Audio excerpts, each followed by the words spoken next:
Okay, so this is showing you how to make a gluten-free pizza dough. Okay, so ingredients I have got some gluten-free bread flour. I've got a sachet of yeast, dried yeast. I've got 1 egg, some bicarbonate of soda. This is also going to be dairy free so that my daughter can eat it. So this is oat milk, but you can use any type of milk, so cow's milk or soya milk, whichever milk you normally use. I've got oil. Ideally it should be olive oil for this, but I've not got that in at the moment, so I'm just using rapeseed oil. Some cider vinegar. I have got some caster sugar. Mine is golden caster sugar, but just normal white caster sugar is absolutely fine. I think that's all of my ingredients. Yep. I've also got a large mixing bowl, a sieve. I have got a small milk pan saucepan ready, and I've got measuring spoons, a smaller bowl, and that is about it. Okay, so I'm going to show you how to make this.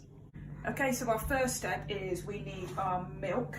This is 250 millilitres, and what I'm going to do is I need to warm it up just to get it to lukewarm. So lukewarm is ideally like blood temperature. If any of you have got small brothers or sisters or members of your family that you have prepared a bottle of milk for when they were a baby, and you know about testing the milk on your wrist to make sure that it's not too hot for them, that's the ideal temperature we're looking for. Because yeast, as we've been learning, is a microorganism, which means it is a living creature. At the moment in the packet, dried yeast, it is what we call dormant, and what we want to do is warm it up enough to get it awake, and then to get the reaction happening, the fermentation, where it starts to release carbon dioxide, and it likes a warm temperature for that. So we need to warm the milk up, but not too warm. So I've turned my gas on. I'm going to keep on stirring the milk because I don't want it to burn at the bottom of the pan. And trust me, burnt milk, it taints the flavour of the whole dish. So keep stirring it. Don't have your heat on too high. And like I just said, we just want it to be blood temperature, so not hot, not cold. It should ideally be to the point where you get a little bit of the milk, pop it on your wrist.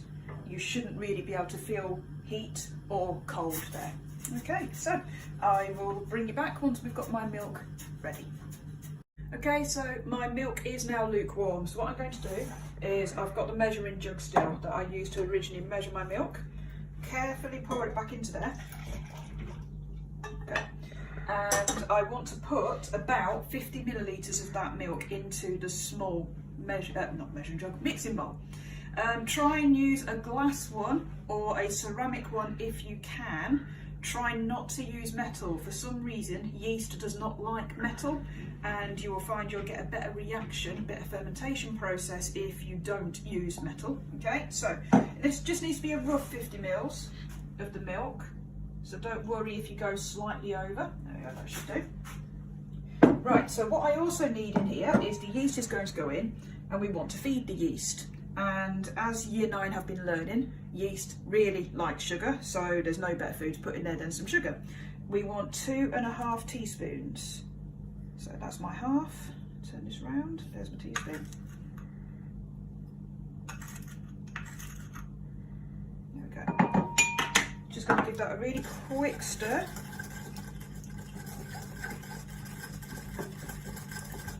There we go. Right, now for the yeast. So these sachets that you can get are normally 6 or 7 grams. You want 7 grams. If you've got a sachet like mine at 6 grams, that'll be fine. But if you've got the little pots you can get where you need to measure it yourself, you're after 7 grams.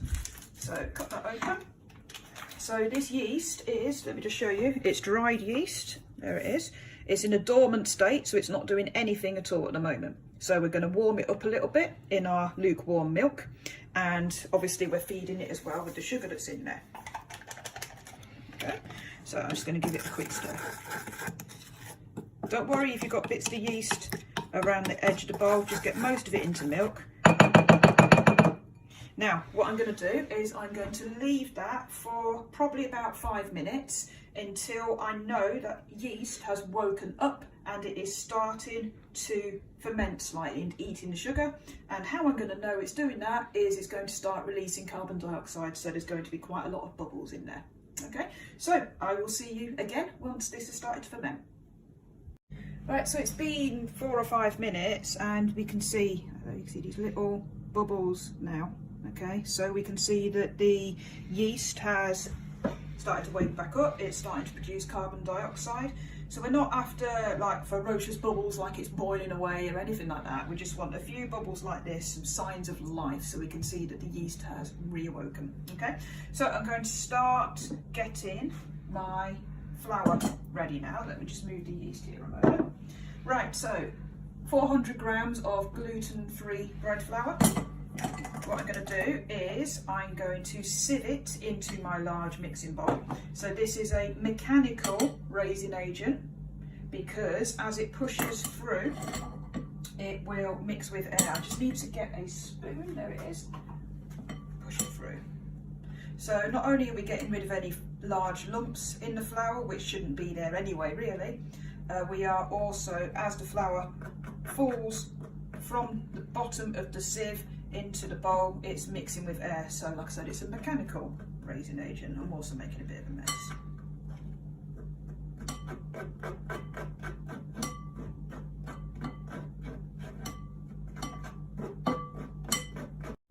Okay, so we've done the last bits of the flour just going through now.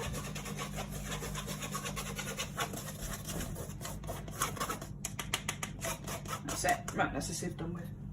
Okay, so in there as well, I also want some xanthan gum, and this is really, really useful in gluten-free cooking. It helps to replace the structure that gluten would normally give.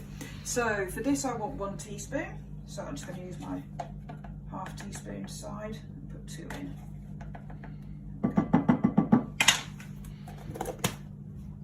There we go, just give that a quick mix through.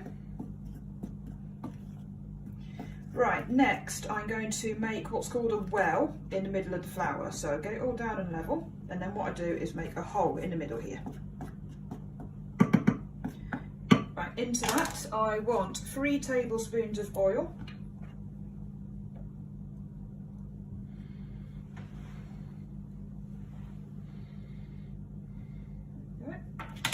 And 1 egg. Now remember, I always teach you to crack the egg in a separate bowl, so that if you make a mess with the shell, you don't mess up your whole mixture. That's all fine. So it goes in. So if you were making a normal pizza dough, quite a lot of them don't really use egg, but because this is gluten-free, we put egg in because the egg white has very similar protein strand structure to what gluten would have, which obviously we're trying to replace. Okay, so I've got my egg and my oil in. What I need to do now is put the milk, which is still slightly warm, in there as well. And then we're going to gradually mix all that together.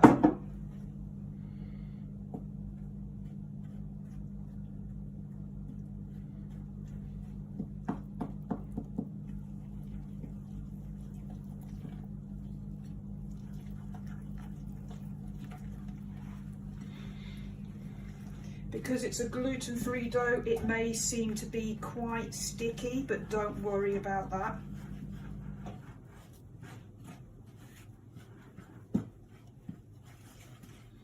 Right, let's get that yeast in. So you've seen I put the whole lot in. You won't be able to separate that yeast and milk now anyway. Don't forget you've got sugar in there as well. Really good mix.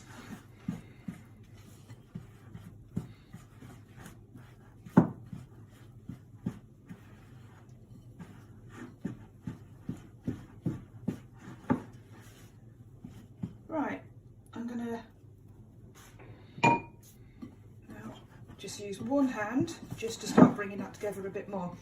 I have got 2 ingredients left to go in, and once those 2 ingredients are mixed, you will see there will be another reaction. It will be a chemical reaction that we are going to use to help this rise, so it's a chemical raising agent. So just going to give my hands a quick rinse.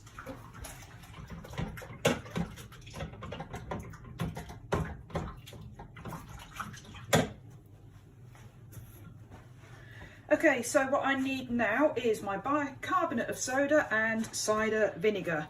I'm going to combine the two and then I'm going to knead them into this. So I'm actually going to tip this onto my work surface and I'll mix them in this. Okay, so cider vinegar, I can't remember how much I need, 2 teaspoons. Teaspoon side, 1, 2. And then bicarbonate of soda, I need, why can't I see the bicarbonate of soda? I think it's half a teaspoon. It is half a teaspoon. So you will see that as soon as I add this, there should be a bit of fizzing and it's more carbon dioxide. So this is a chemical raising agent that we're also adding to this pizza dough to help it to rise up. So in it goes, there we are. Mix it together quickly. Making a little hole in my dough. Pour it on and it gets sloppy, it gets a bit messy, that's all good. We're kneading it in. So kneading is stretching.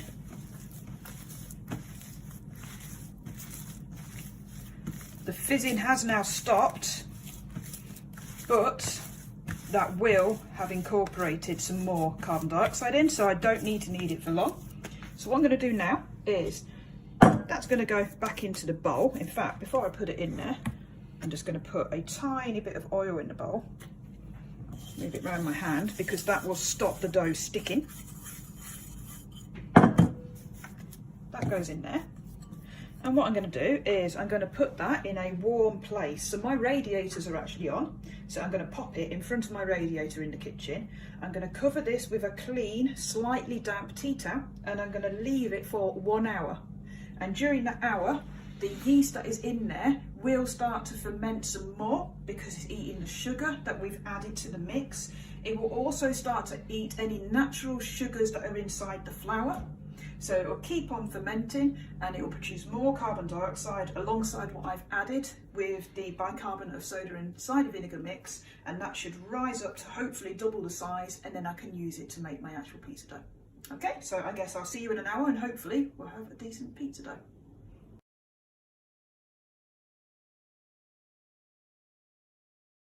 Right, so it's just been on an hour, so we'll have a look and see how this has done. There we go, so we can see that has pretty much doubled in size. It's looking pretty good.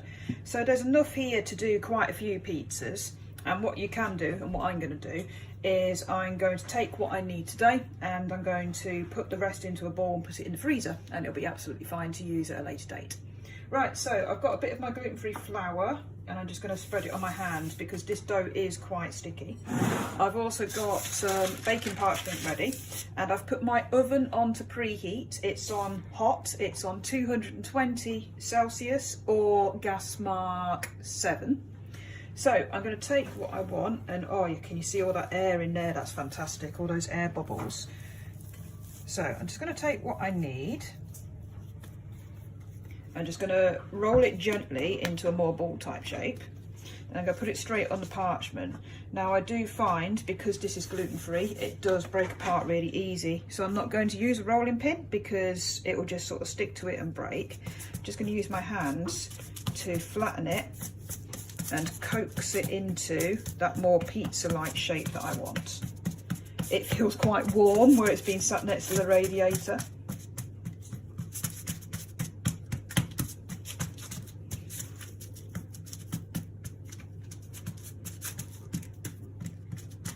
So I do this straight onto the parchment because if I was doing this onto the work surface, then it would stick to it. And when I try to take it off, it would just rip and make a mess, okay? Right, so what I'm gonna do is, I've got that to a nice individual sort of size and shape now. I'm gonna put that in the oven to oven bake for about 10 minutes. I'm going to do that before I put any toppings on, because if I put the toppings on beforehand, you run the risk of the pizza dough going soggy. It will sort of start absorbing the passata sauce and so on. Okay, so like I said, that I will put on a baking tray into the oven for 10 minutes, and then after that 10 minutes we take it back out and put the toppings on. So I'll see you in 10 minutes. Okay, so you can see I've actually made 4 of the small individual pizzas now. Okay, so I've also got in the pan, this is passata, which is tomatoes that have been sieved to make a sauce. And then what we've done is we have added some mixed herbs, a little bit of sugar and some salt, and then put it on the heat to reduce. And if you remember what reduction of a sauce is, that's where we simmer it gently to evaporate out some of the water content to make it a little bit thicker and to improve the flavour of the sauce. Okay, so what I'm going to do is I'm going to put some of this passata on the base. You can see the herbs in there now. Go right to the edge, like so, tiny bit more. And remember, because we have already baked these in the oven for about 10 minutes, that sauce should just sit on the top. It shouldn't soak in and make it soggy. Right, let's put that down. Okay, if you are allergic to dairy or vegan, you can use some of these sort of like vegan cheeses that you can get. So I'm going to use some of that for my daughter Amber, but I've got normal cheese that I've grated already for this one. Try not to put too much cheese on. I've seen so many of you that just sort of like heap it up and then you end up with it all melting and coming off the actual pizza and making a right mess. So try not to put too much on, that'll be absolutely fine. And then you could put whatever toppings on you want, and in whatever order really. Some people put meats and things on the passata sauce and then put the cheese on top. Some people do it the other way around like me. I'm just going to put a little bit of the salami on, just rip it up into pieces. Olives, anchovies, ham, and that controversial pineapple. Whatever you want, okay? But get it ready. Use the paper to just lift it back onto your baking tray. This has been in the oven, so the tray might still be hot. So open it up. Oven's still on the same temperature, 220. Goes in about 5 minutes, and that's it. The pizza is done. There you go.